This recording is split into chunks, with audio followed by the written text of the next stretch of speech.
Marley was dead to begin with. There is no doubt whatever about that. The register of his burial was signed by the clergyman, the clerk, the undertaker, and the chief mourner. Scrooge signed it.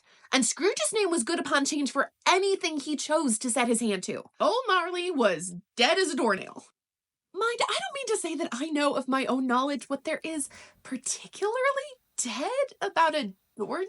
I might have been inclined myself to regard a coffin nail as the deadest piece of ironmongery in the trade. But the wisdom of our ancestors is in the simile, and my unhallowed hands shall not disturb it, or the country's done for. You therefore permit me to repeat emphatically that Marley was as dead as a doornail. Scrooge knew he was dead.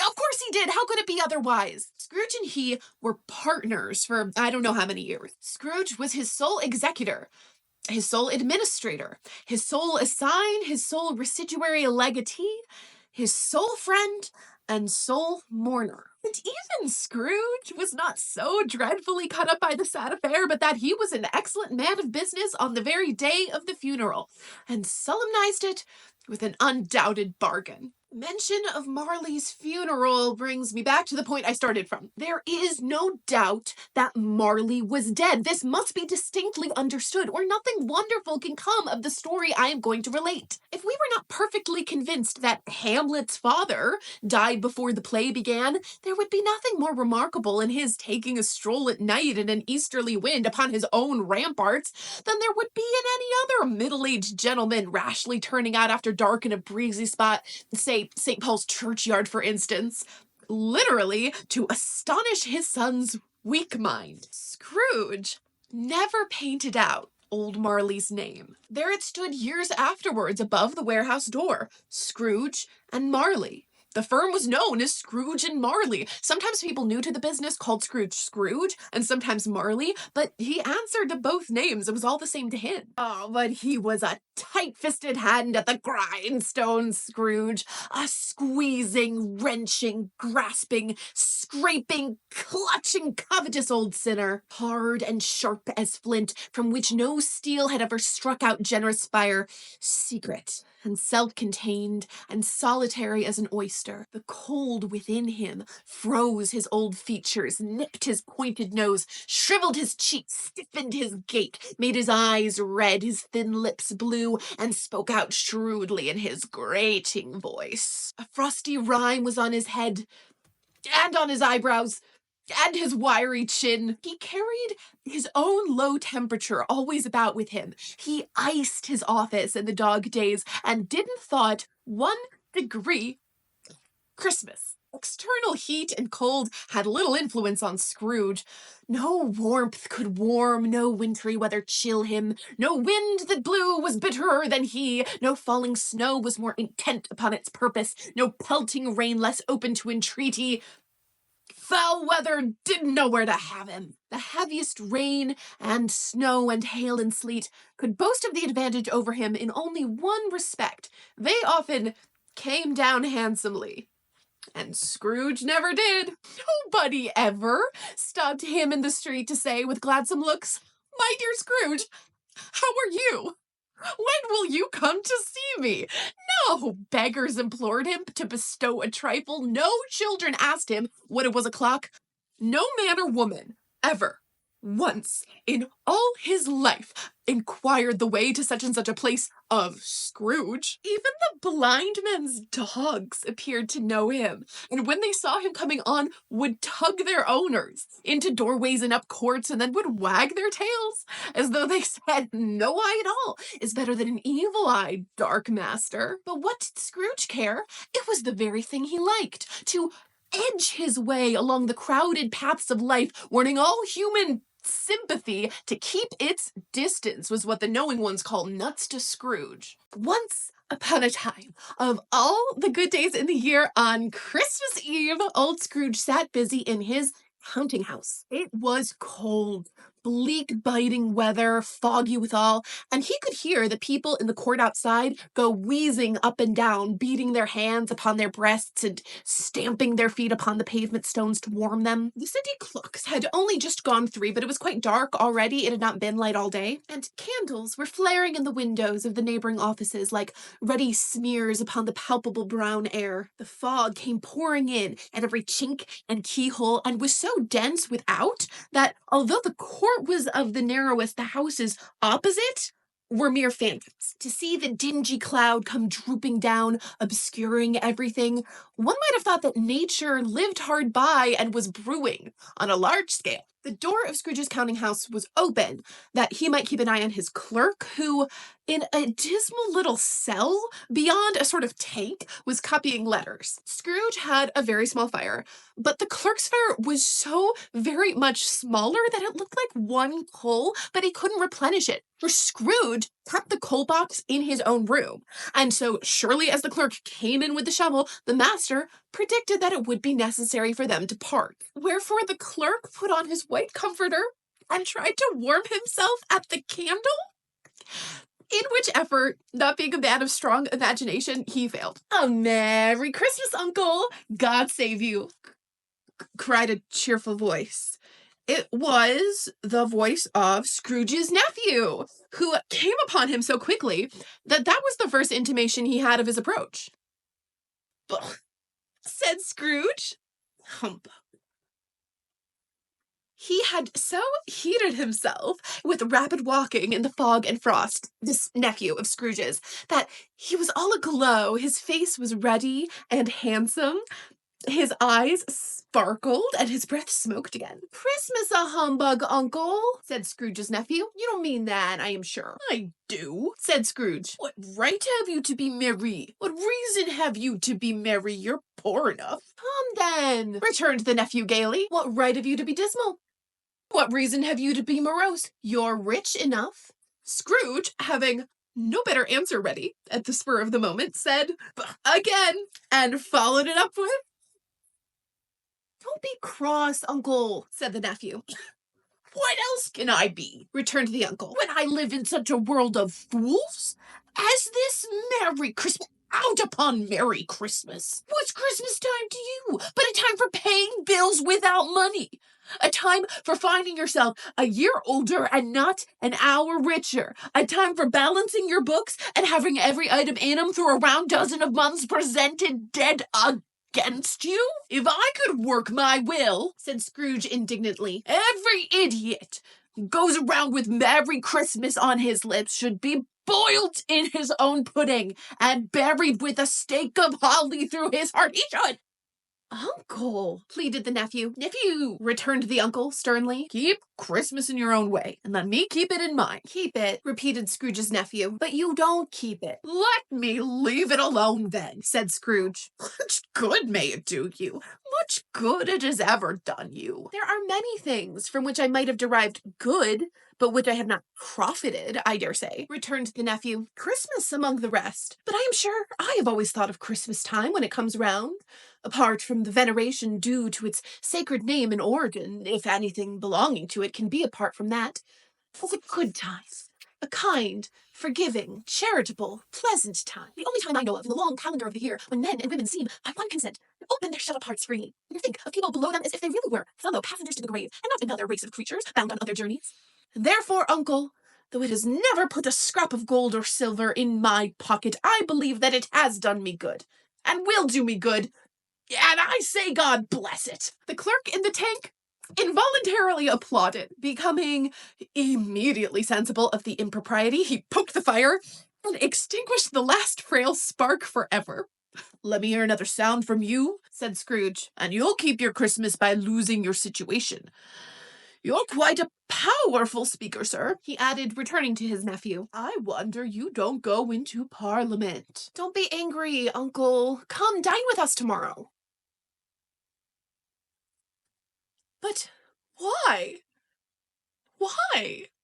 "Why did you get married?" said Scrooge. "Because I fell in love." "Because you fell in love," growled Scrooge, as if that were the only thing in the world more ridiculous then a Merry Christmas. Good afternoon. Nay, Uncle, but you never came to see me before that happened. Why give it as a reason for not coming now? Good afternoon, said Scrooge. I want nothing from you. I ask nothing of you. Why cannot we be friends? Good afternoon, said Scrooge. I am sorry with all my heart to find you so resolute. We've never had any quarrel to which I've been a party, but I have made the trial in homage to Christmas, and I'll keep my Christmas humor to the last, so a Merry Christmas, Uncle. Good afternoon, said Scrooge, and a Happy New Year. Good afternoon, said Scrooge. His nephew left the room without an angry word notwithstanding. He stopped at the outer door to bestow the greetings of the season on the clerk, who, cold as he was warmer than Scrooge, for he returned them cordially. My clerk, with 15 shillings a week and a wife and children talking about a Merry Christmas, I'll retire to Bedlam. This lunatic, in letting Scrooge's nephew out, had let 2 other people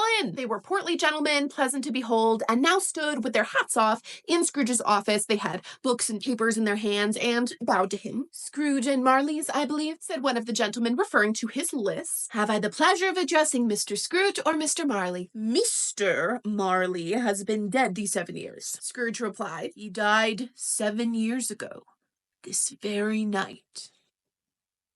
We have no doubt his liberality is well represented by his surviving partner, said the gentleman, presenting his credentials. It certainly was, for they had been 2 kindred spirits. At the ominous word liberality, Scrooge frowned and shook his head and handed the credentials back. At this festive season of the year, Mr. Scrooge, said the gentleman, taking up a pen, it is more than usually desirable that we should make some slight provision for the poor and destitute who suffer greatly at the present time. Many thousands are in want of common necessaries. Hundreds of thousands are in want of common comforts, sir. Oh, are there no prisons? Asked Scrooge. Plenty of prisons, said the gentleman, laying down the pen again. And the union workhouses?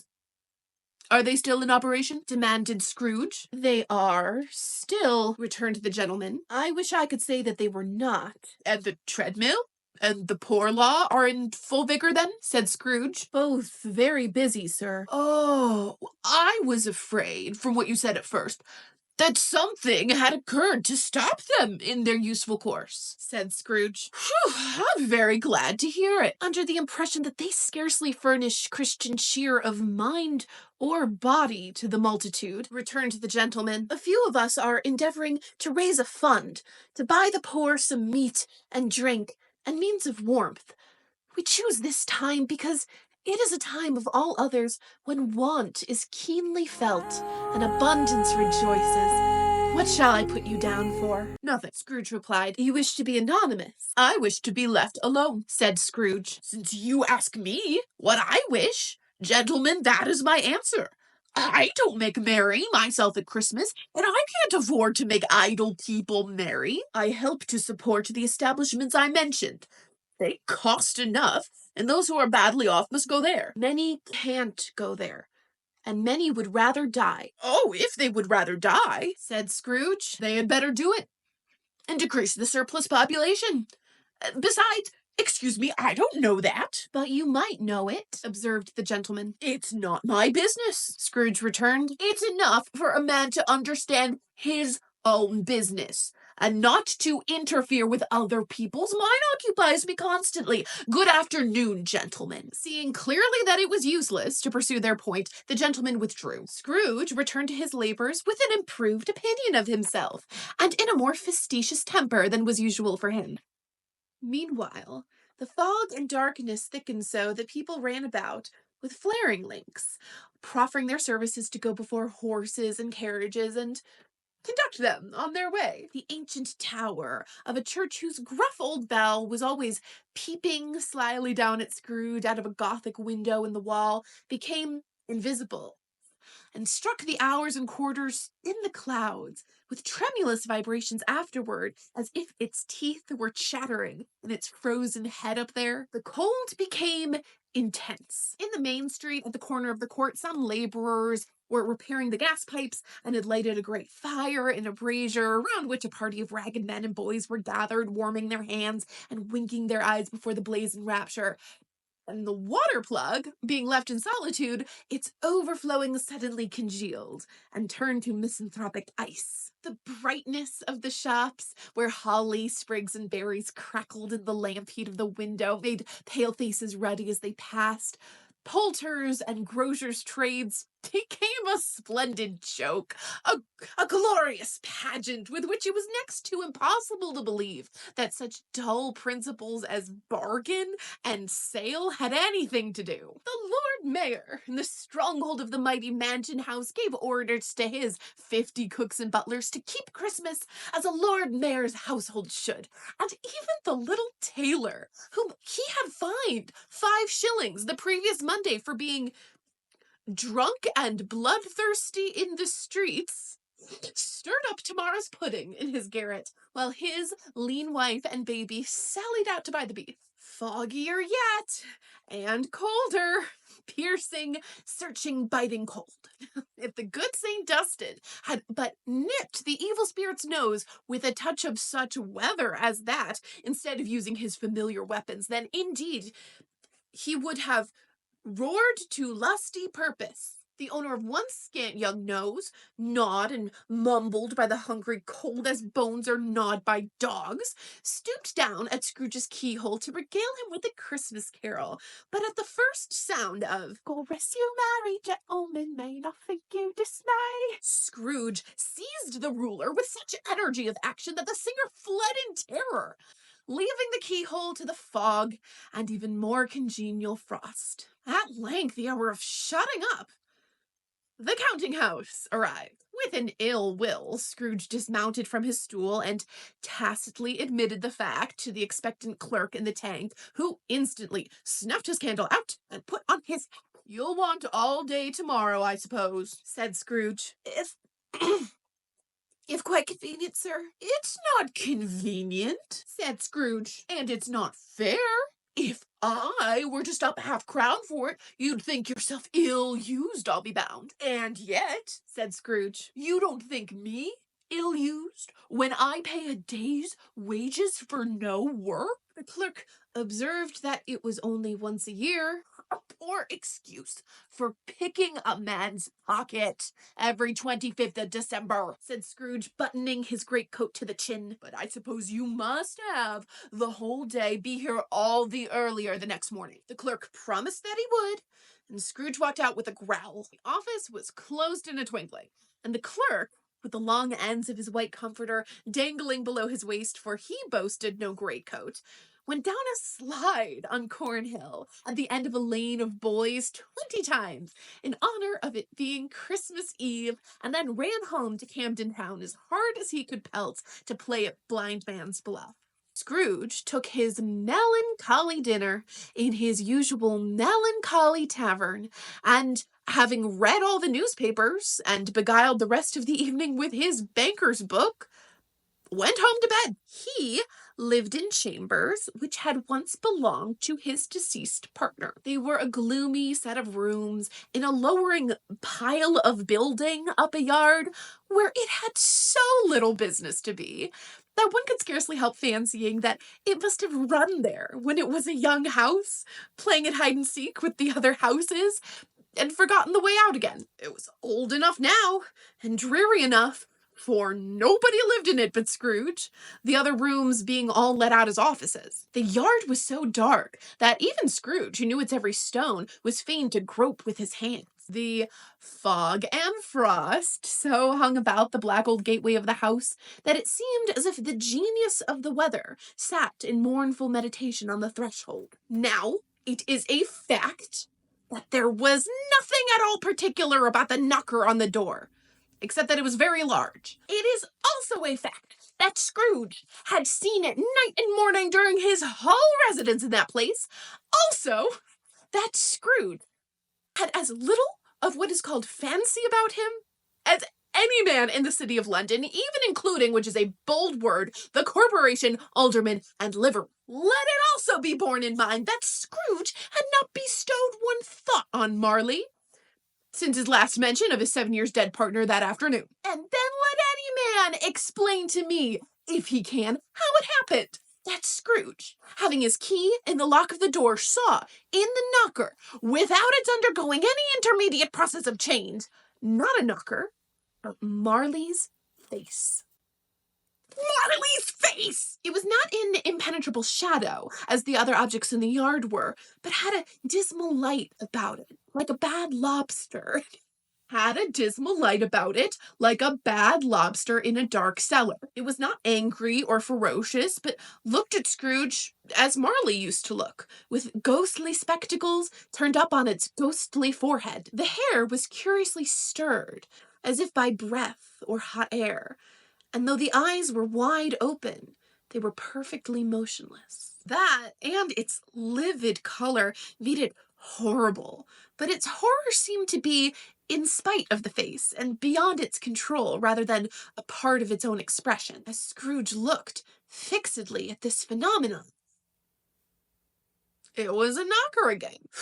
To say that he was not startled, or that his blood was not conscious of a terrible sensation to which it had been a stranger since infancy, would be untrue, but he put his hand upon the key he had relinquished, turned it sturdily, walked in, and lighted his candle. He did pause with a moment's irresolution before he shut the door, and he did look cautiously behind it first, as if he half expected to be terrified with the sight of Marley's pigtail sticking out into the hall, but there was nothing on the back of the door except the screws and nuts that held the knocker on, and so he said pooh-pooh and closed it with a bang. The sound resounded through the house like thunder. Every room above, every cask in the wine merchant's cellars below appeared to have a separate peal of echoes of its own. Scrooge was not a man to be frightened by echoes. He fastened the door and walked across the hall and up the stairs,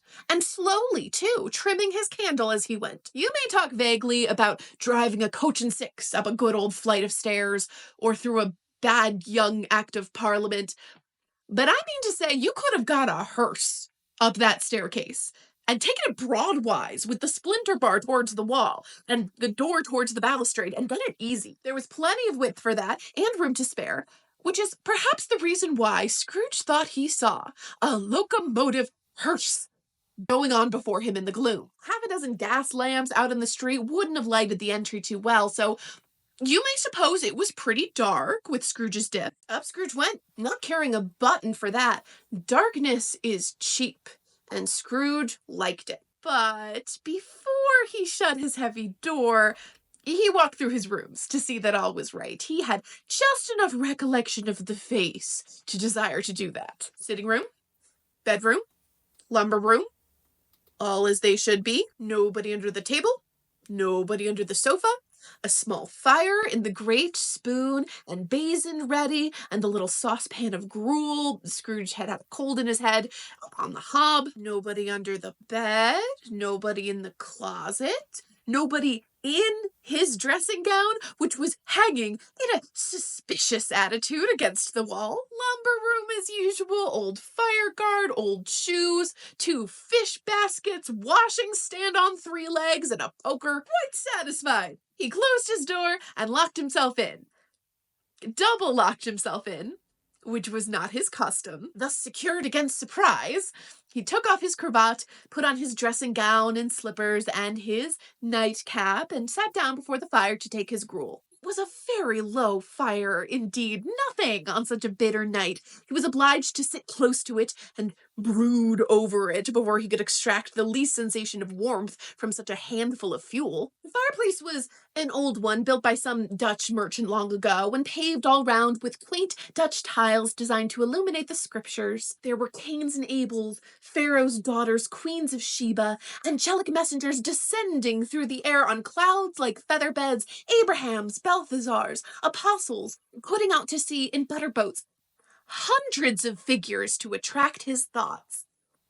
And yet, that face of Marley, 7 years dead, came like the ancient prophet's rod and swallowed up the whole. If each smooth tile had been blank, at first with power to shape some picture on its surface from the disjointed fragments of his thoughts, there would have been a copy of old Marley's head on every one. said Scrooge, and walked across the room.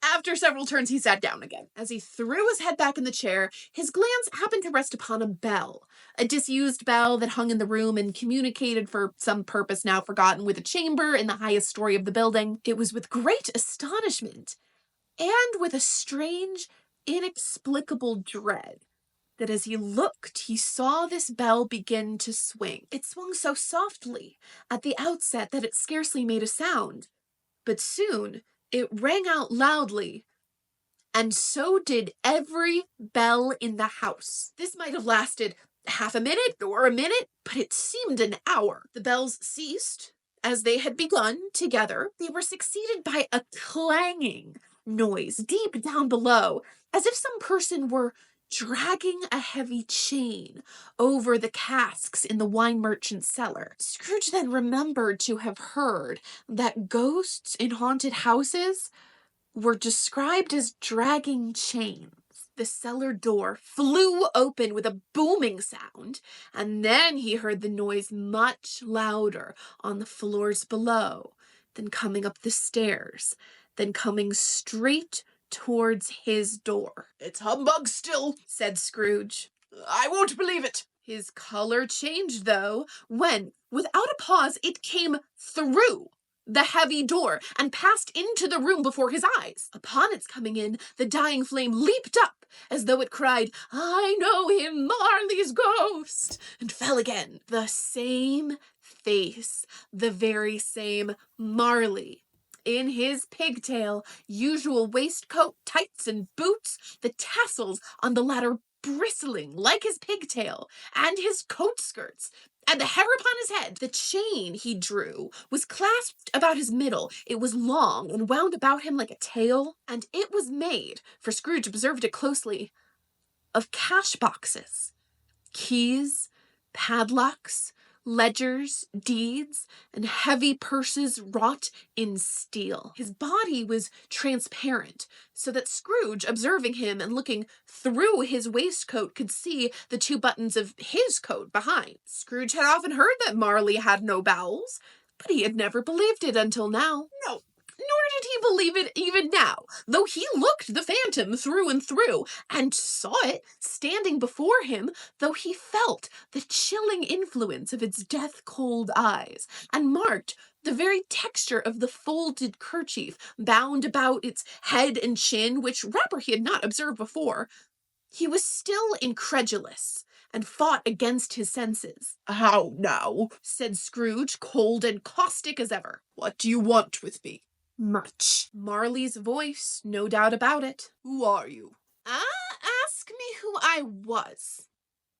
"Who were you, then?" said Scrooge, raising his voice. "You're particular, for a shade." He was going to say "to a shade," but substituted this as more appropriate. "In life, I was your partner, Jacob Marley." "Can you sit down?" said Scrooge, looking doubtfully at him. "I can." "Do it, then." Scrooge asked the question because he didn't know whether a ghost so transparent might find itself in a condition to take a chair, and felt that in the event of its being impossible, it might involve the necessity of an embarrassing explanation.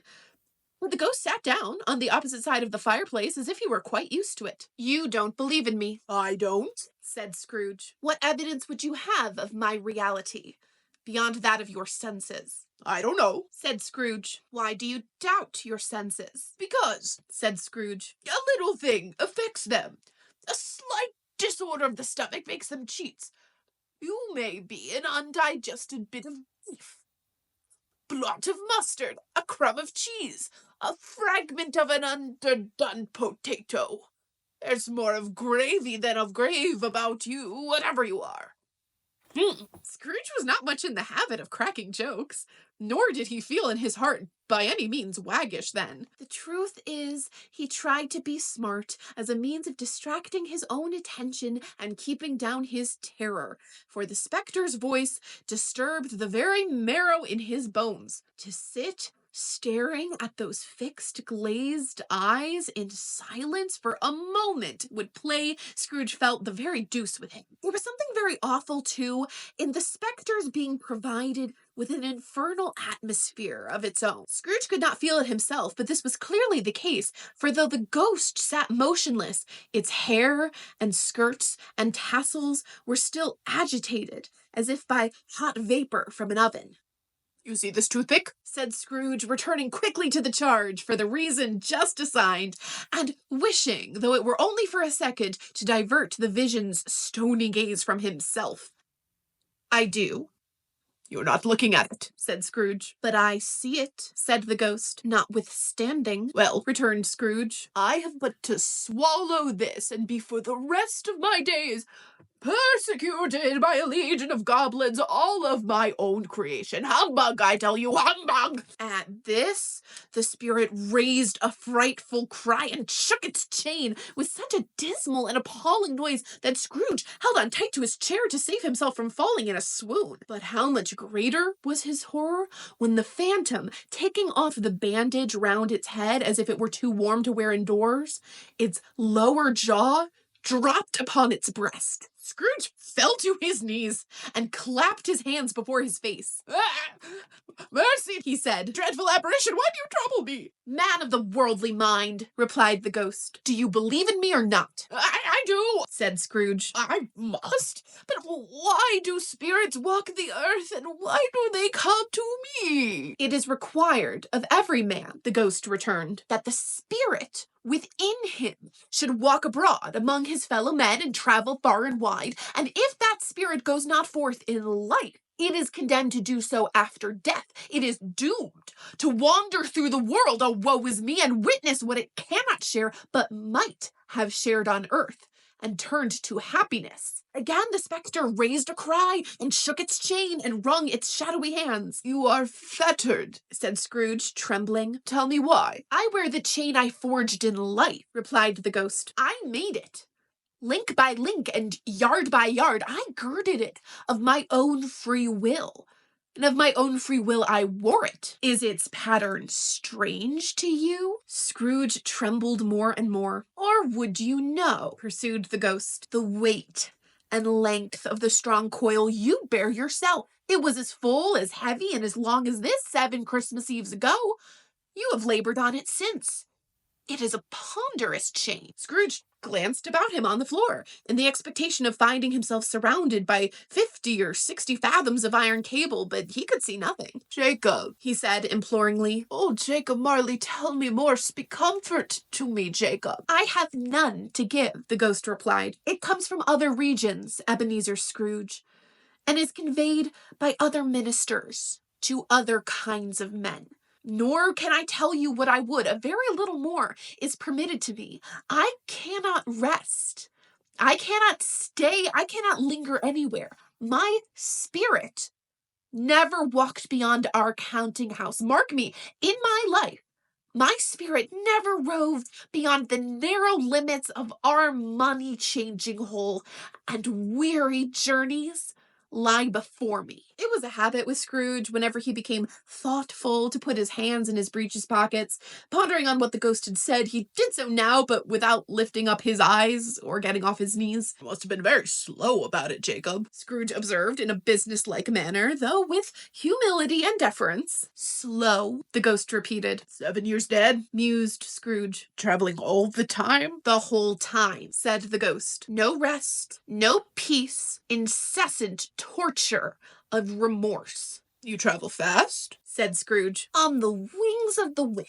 "Might have gone over a great deal of ground in 7 years," said Scrooge. The ghost, on hearing this, set up another cry, and clanked its chain so hideously in the dead silence of the night that the ward would have been justified in indicting it for a nuisance. "Oh, captive, bound, and double-ironed," cried the phantom, "not to know that ages of incessant labor by immortal creatures for this earth must pass into eternity before the good of which it is susceptible is all developed? Not to know that any Christian spirit working kindly in its little sphere, wherever it may be, will find its mortal life too short for its vast means of usefulness, not to know that no space of regret can make amends for one's life opportunity misused.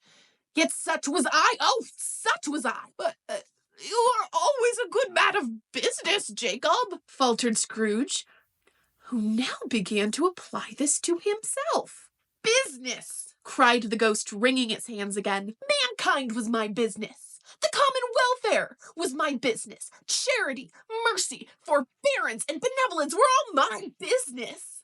The dealings of my trade were but a drop of water in the comprehensive ocean of my business. It held up its chain at arm's length, as if that were the cause of all its unavailing grief, and flung it heavily upon the ground again. At this time of the rolling year, the spectre said, I suffer most. Why did I walk through crowds of fellow beings with my eyes turned down, and never raise them to that blessed star which led the wise men to a poor abode? Were there no poor homes to which its light would have conducted me? Scrooge was very much dismayed to hear the spectre going on at this rate, and began to quake exceedingly. Hear me, cried the ghost. My time is nearly gone. I do, said Scrooge.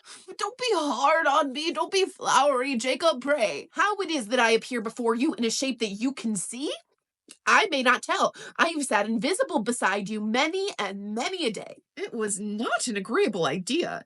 Scrooge shivered and wiped the perspiration from his brow.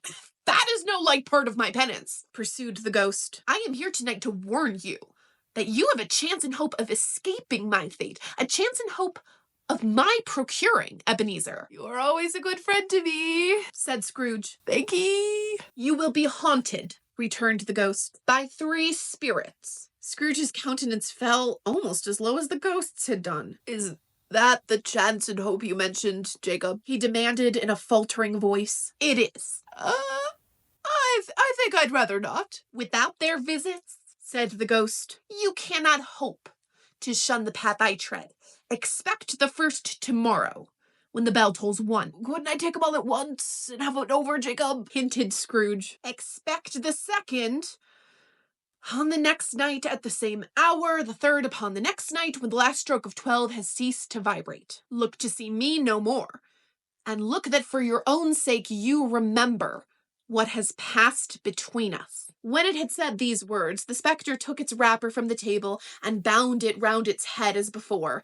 Scrooge knew this by the smart sound its teeth made when its jaws were brought together by the bandage. He ventured to raise his eyes again and found his supernatural visitor confronting him in an erect attitude, with its chain wound over and about its arm. The apparition walked backward from him, and at every step it took, the window raised itself a little, so that when the spectre reached it, it was wide open. It beckoned Scrooge to approach, which he did. When they were within 2 paces of each other, Marley's ghost held up its hand, warning him to come no closer. Scrooge stopped, not so much in obedience as in surprise and fear, for in the raising of the hand, he became sensible of confused noises in the air, incoherent sounds of lamentation and regret, wailings inexpressibly sorrowful and self-accusatory. The spectre, after listening for a moment, joined in the mournful dirge and floated out upon the bleak dark night. Scrooge followed to the window. Desperate in his curiosity, he looked out. The air was filled with phantoms, wandering hither and thither in restless haste and moaning as they went. Every one of them wore chains like Marley's ghosts. A few of them, they might be guilty governments, were linked together. None were free. Many had been personally known to Scrooge in their lives. He had been quite familiar with one old ghost in a white waistcoat with a monstrous iron safe attached to his ankle, who cried piteously at being unable to assist a wretched woman with an infant whom it saw below on a doorstep. The misery with them all was clearly that they sought to interfere for good in human matters, but had lost the power forever. Whether these creatures faded into mist or mist enshrouded them, he could not tell, but they and their spirit voices faded together, and the night became as it had been when he walked home. Scrooge closed the window, and examined the door by which the ghost had entered. It was double locked, as he had locked it with his own hands, and the bolts were undisturbed. He tried to say humbug, but stopped at the first syllable. And being from the emotion he had undergone, or the fatigues of the day, or his glimpse of the invisible world, or the dull conversation with the ghost, or the lateness of the hour, much in need of repose, went straight to bed without undressing, and fell asleep upon the instant.